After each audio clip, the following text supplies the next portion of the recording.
कुछ कहानियाँ शब्दों से नहीं बनती, खामोशी से जन्म लेती हैं।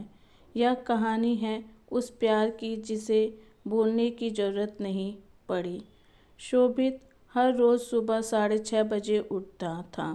न उसे अलार्म की ज़रूरत पड़ती थी, न किसी आवाज़ की। उसके कमरे में शब्दों की भारी किताबें थीं, लेकिन इंसानों से खाली ज़िंदगी उसकी ज़िंदगी थी। उसकी ज़िंदगी में कोई अपना कहने के लिए नहीं था, क्योंकि उसके माता पिता का देहांत हो चुका था। वह कमरे की खिड़की खोलते, चिड़ियों की चहचहाहट सुनते हुए और अपने लिए कॉफ़ी बनाता, और वहीं चिड़ियों की चहचहाहट सुनता हुआ अपनी कॉफ़ी पीता और अपनी डायरी के सामने बैठ जाता। शोभित मन में कहता, मैं प्यार लिख सकता हूँ, लेकिन क्या मैं प्यार जी सकता हूँ? शोभित एक मशहूर लेखक था।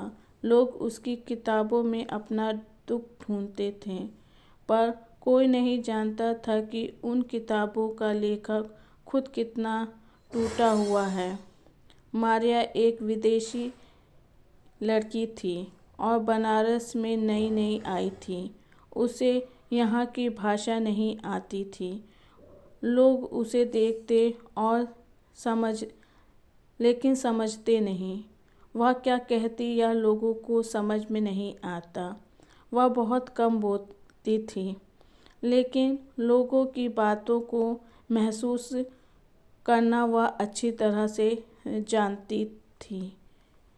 एक मारिया अपने देश से भागकर आई थी। न कोई सपना था, न कोई कैरियर बनाने की इच्छा थी। उसे तो सिर्फ सुकून चाहिए था, क्योंकि उसकी सौतेली माँ उस पर बहुत अत्याचार करती थी और उसकी शादी एक अधेड़ उम्र के आदमी से करना चाहती थी, जिसके कारण वह शहर छोड़कर चली आई थी। एक दिन बहुत तेज की बारिश हो रही थी। हर जगह पानी पानी हो रखा था। मारिया एक छोटे से कैफ़े के अंदर जाती है। वो वहाँ इधर उधर देख रही थी और वहीं काउंटर पर जाकर खड़ी हो जाती है। काउंटर पर खड़े होने के बाद वह लोगों की भीड़ देखने लगती है।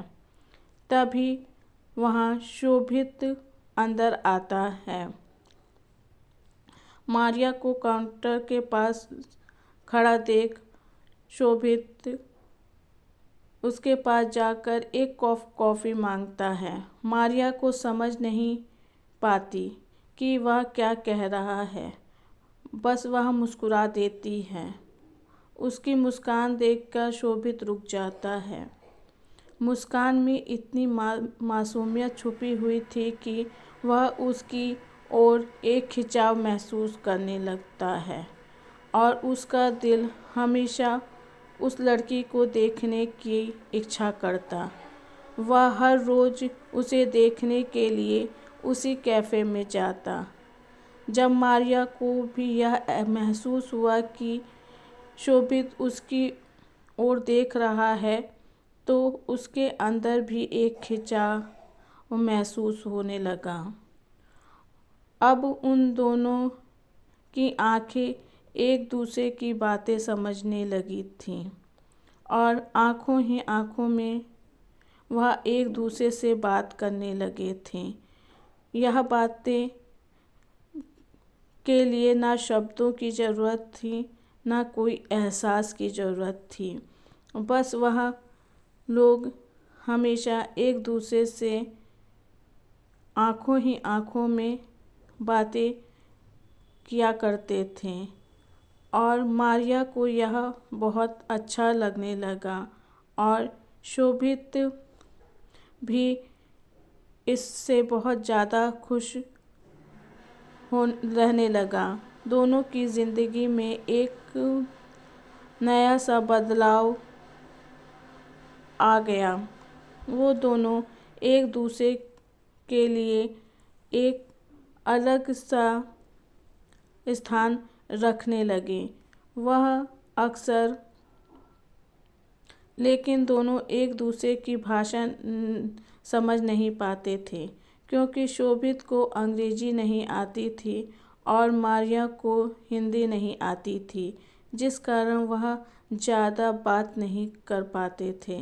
लेकिन एक दिल दूसरे को समझने लगा था। कभी कभी वह अपने शब्दों को नोटबुक या ड्राइंग करके बताया करते थे। कभी कभी सबसे गहरे रिश्ते के लिए शब्दों की ज़रूरत नहीं होती है।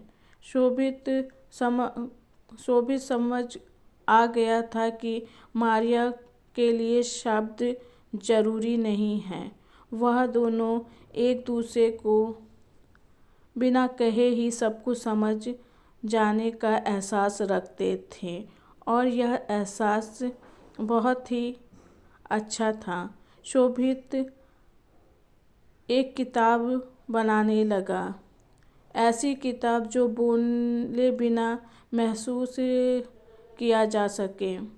उसने अपनी सारी बातें ड्राइंग के रूप में उस किताब में लिख दी। एक दिन बारिश की शाम थी और वो दोनों छत के नीचे खड़े थे। शोभित का हाथ काँप रहा था। तभी मारिया अपना हाथ आगे बढ़ाती है। दोनों की उंगलियां मिलती हैं। यह एहसास उन दोनों की ज़िंदगी को बदल देता है।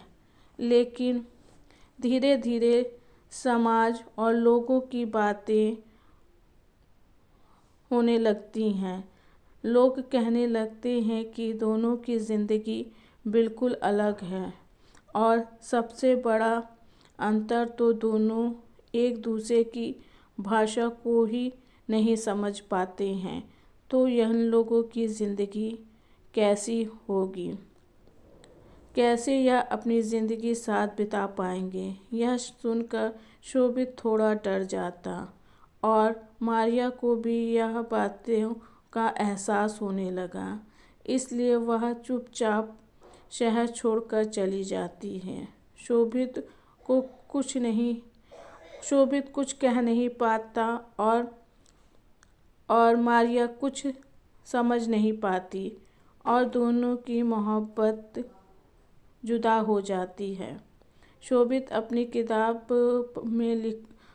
किताब लिखता है और रोता रहता। वह उसे किताब में अपनी पूरी भावनाएं डाल देता है। वह किताब बुक ऑफ लव पूरी हो जाती है और वह छप कर पब्लिक हो जाती है। एक दिन मारिया एक लाइब्रेरी जाती है, जहाँ पर वह किताब मारिया को दिखाई देती है, जो कि इंग्लिश में ट्रांसलेट होकर छपी थी। उसमें शोभित का नाम लिखा था। जब मारिया उस किताब को पढ़ती है तो हर पन्ने पर शोभित की आवाज़ लगती है और उसकी आंखों से आंसू गिरते हैं। मारिया वापस आती है वही कैफ़े था, वही टेबल था। दोनों एक दूसरे के आमने सामने होते हैं। ना कोई बात, ना कोई जिक्र। वह बस एक दूसरे को देखते रहते हैं और बिना कहे ही एक दूसरे की बातों को समझने लगते हैं और धीरे धीरे वह एक दूसरे के गले मिलते हैं और एक दूसरे से कभी ना कोई शब्द थे, बस आंसू और मुस्कान थी और दोनों एक दूसरे के गले लग जाते हैं और एक दूसरे से वादा करते हैं कि वह एक दूसरे को कभी नहीं छोड़ेंगे और दोनों एक दूसरे से शादी कर लेते हैं। किसी ने सच ही कहा है कि जब प्यार सच्चा होता है तो उसे किसी भाषा की ज़रूरत नहीं होती। जब दिल पढ़ना जान ले तब हर किताब बुक ऑफ लव बन जाती है। धन्यवाद दोस्तों। अगर मेरी ये स्टोरी आपको अच्छी लगी हो तो मेरे चैनल को सब्सक्राइब करना मत भूलिएगा। धन्यवाद।